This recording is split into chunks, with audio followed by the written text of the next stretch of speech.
Assalamualaikum warahmatullahi wabarakatuh.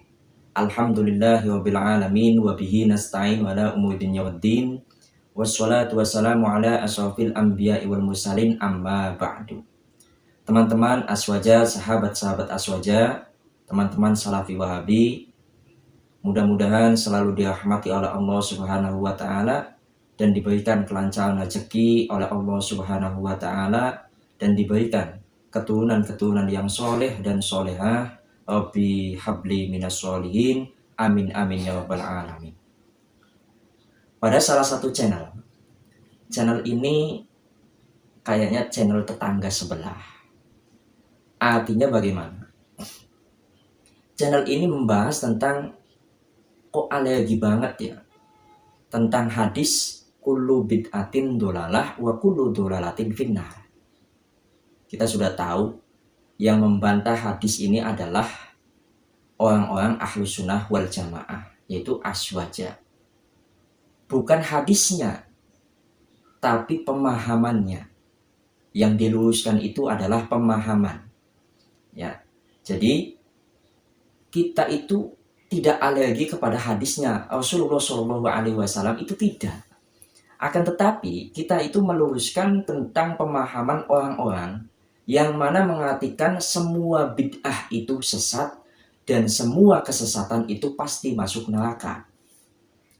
Kalau kullu dolalatin finnar, iya dimaknakan semua. Ya, dimaknakan semua. Itu umum. Kullu dolalatin, semua kesesatan itu pasti masuk neraka. Atau semua kesesatan itu masuk neraka.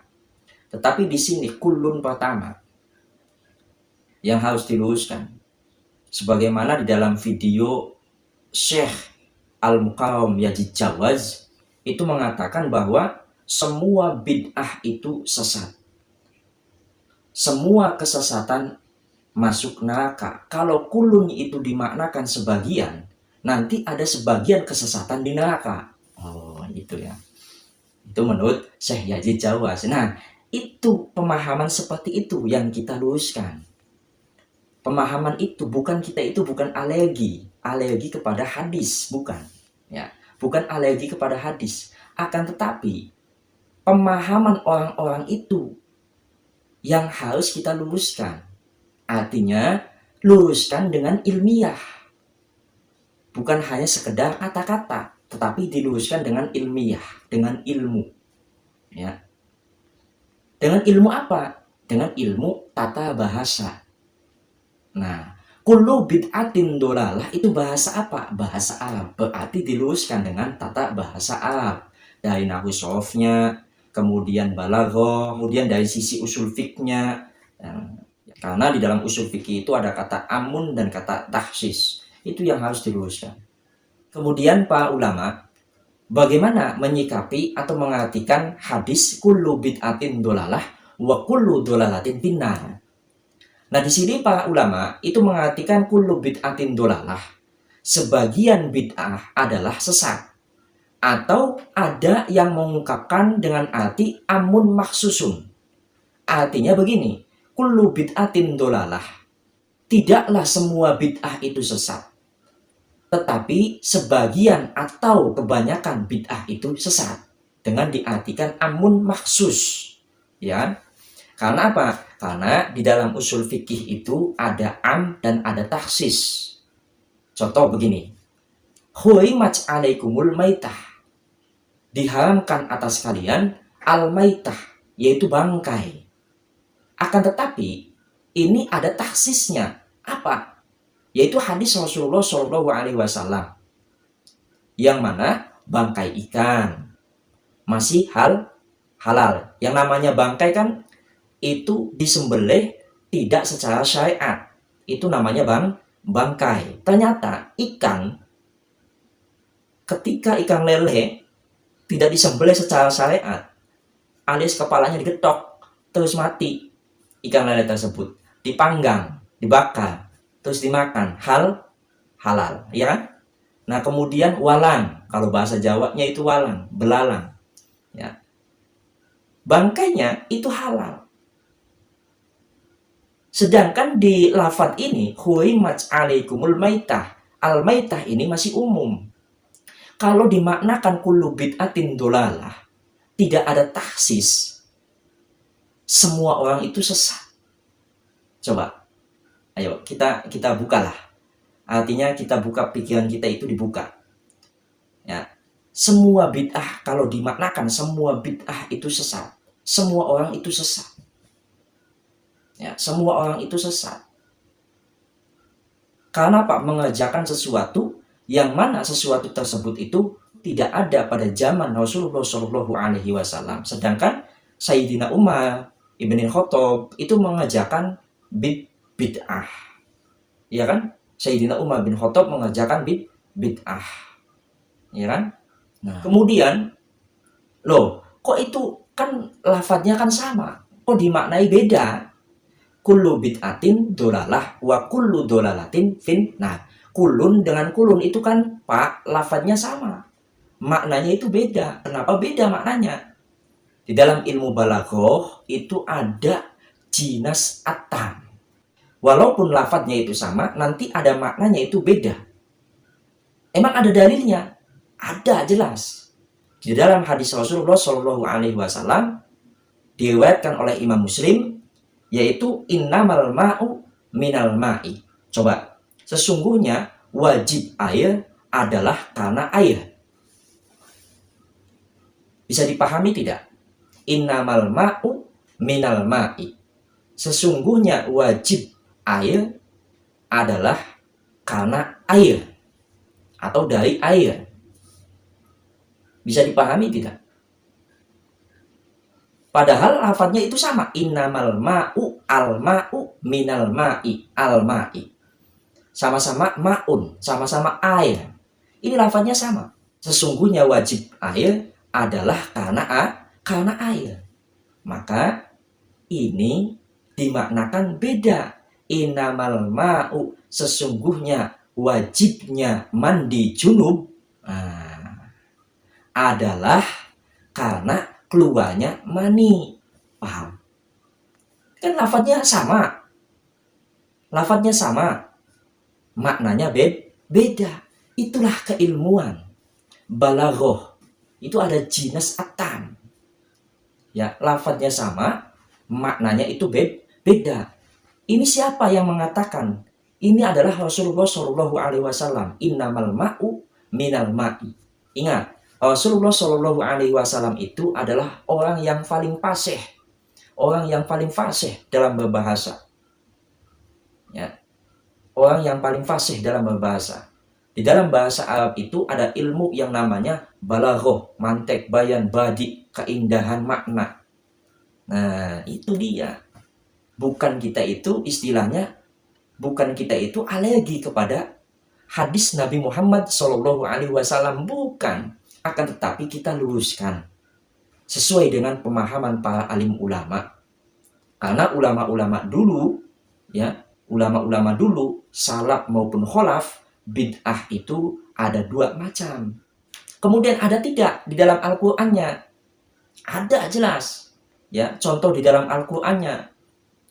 Kalau masih hadis saja saya tidak percaya, seumpama. Ada di dalam Al-Qur'annya, jadi lafadznya itu sama, maknanya itu beda. Di dalam Quran surat Al-Rum ayat 55 itu dikatakan begini. Wa yauma taqumus sa'atu yuksimul mujrimuna ma labisu ghayra sa'ah. Dan pada hari terjadinya kiamat, taqumus sa'ah. Nah, sa'ah pertama itu dimaknakan kiamat. Bersumpahlah orang-orang yang berdosa, mereka tidak terdiam dalam kubur melainkan sesaat saja. Nah, sa'ah yang kedua itu dimaknakan sesaat. Sa'ah pertama dimaknakan yaitu kiamat, dan sa'ah yang kedua itu dimaknakan sesaat. Itu beda. Maknanya itu beda, walaupun lafadznya itu sama, yaitu kullu dan kulun. Ya kan? Kulun dan kulun. Nah, kullu bid'atin dolalah wa kullu dolalatin finnar. Sebagian bid'ah adalah sesat dan semua kesesatan di neraka. atau semua kesesatan masuk neraka. Ya. Jadi itulah ulama. Ya kan? Nah, di dalam hadis juga ada, di dalam Al-Qur'an juga ada. Nah, jadi kita itu meluruskan apa-apa yang dilontarkan oleh pemahaman-pemahaman tetangga. Bukannya kita itu alergi kepada hadisnya Rasulullah Shallallahu Alaihi Wasallam, kullu bid'atin dolalah wa kullu dolalatin finnar. Kalau seandainya ngotot, kullu bid'atin dolalah wa kullu dolalatin finnar. Jadi kullun ini harus dimaknakan semua harus. Oke, tidak apa-apa. Nah, nanti di sini ada naat atau sifat yang dibuang. Jadi kullu bid'atin dolalah wa kullu dolalatin finnar. Artinya adalah semua bid'ah yang buruk adalah sesat dan semua kesesatan di neraka. Nah, nanti ada sifat yang dibuang. Takdirnya itu begini. Kullu bid'atin sayyi'atin dolalah. Itu takdirnya, ya. Kan asalnya itu kan kullu bid'atin dolalah wa kullu dolalatin finnar. Nah, kemudian ditakdirkan yaitu sesuatu sifat yang dibuangnya, kullu bid'atin sayyi'atin dolalah wa kullu dolalatin finnar. Nah, sayyi'ahnya itu dibuang. Ya, sayyi'ahnya itu dibuang. Apakah hal itu boleh? Sangat boleh. Ya. Apakah ada dalilnya? Ada di dalam Al-Qur'an. Di dalam Al-Qur'an begini, ya. Surat Al-Kahfi ini ceritanya Nabi Khidir alaihi salatu wasalam. Wa kana wara'ahum malikun ya'khudhu kulla safinatin ghusban. Di belakang mereka ada raja yang akan merampas semua kapal yang bagus. Nah, di sini kulla safinatin ada suatu sifat yang dibuang. Makanya Nabi Khidir itu apa? Nabi Khidir membolongi kapal-kapal orang-orang miskin supaya tidak dirampas oleh raja. Nah, kita pahami dengan itu, yang dirampas itu adalah kapal-kapal yang bagus, berarti di sini ada suatu sifat yang mana sifat tersebut itu dibuang, ya, dibuang. Jadi diartikan wa kana wara'ahum malikun ya'khudhu kulla safinatin ghusban. Di belakang mereka ada raja yang akan merampas semua kapal yang bagus. Ya, dengan paksa. Kemudian yang dilakukan oleh Nabi Khidir apa? Membolongi kapal orang-orang miskin supaya tidak dirampas. Karena kapalnya jelek, ya kan? Nah, itu. Jadi, kita itu tidak alergi. Masa alergi kepada perkataan Nabi kita Muhammad Shallallahu Alaihi Wasallam? Akan tetapi, ya, saya ulangi lagi. Akan tetapi kita luruskan pemahaman ustadz-ustadz sebelah, apalagi Syekh Al-Mukarram Yazid Jawaz, ya kan? Yang mengatakan semua bid'ah itu sesat, semua kesesatan itu di neraka. Tidak boleh kullu bid'atin dolalah itu dimaknai sebagian, nanti ada sebagian kesesatan di neraka nanti. Itu begitu katanya. Ya. Nah, disinilah kita luruskan. Diluruskan memakai apa? Bukan memakai pemikiran kita pribadi, bukan. Akan tetapi memakai dengan ilmu para alim ulama. Makanya para alim ulama itu membagi dua bagian dalam bid'ah, yaitu bid'ah hasanah dan bid'ah sayyi'ah. Ya, mudah-mudahan dengan video ini kita bisa terbuka. Ya, kita bisa terbuka, tidak sempit dalam memahami apapun. Mudah-mudahan bermanfaat. Saya akhiri. Wassalamualaikum warahmatullahi wabarakatuh.